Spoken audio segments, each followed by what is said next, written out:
La nostra zona è una zona altamente specializzata per quanto riguarda il fiore all'occhiello della suinicoltura italiana, per quanto riguarda soprattutto allevamenti da riproduzione.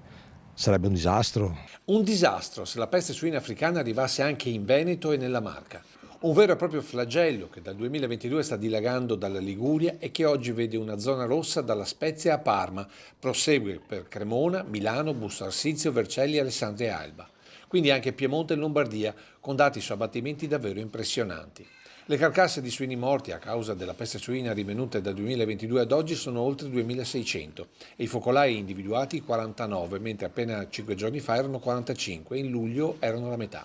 Si tratta di allevamenti nei quali sono stati uccisi tutti i maiali. I capi abbattuti dal 2022 sono in totale 117.000. Nel territorio qui abbiamo circa un 15-20 mila scrofe, ecco, che sicuramente andrebbero eliminate. Possiamo parlare di milioni di euro di danni? Assolutamente sì. Per questo da qualche giorno la Regione ha vietato qualsiasi accesso agli allevamenti a personale non indispensabile, ha vietato la presenza di suini ad ogni manifestazione pubblica o privata, ha imposto l'eliminazione di ogni rifiuto organico lungo le autostrade e questo perché i principali vettori della malattia sono i cinghiali e attraverso le tracce biologiche che lasciano nel terreno anche gli uomini.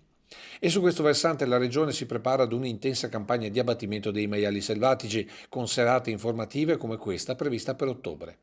Intervento inevitabile secondo i rappresentanti di categoria. Però che cosa dire agli ambientalisti che sono contrari a cacciare i cinghiali?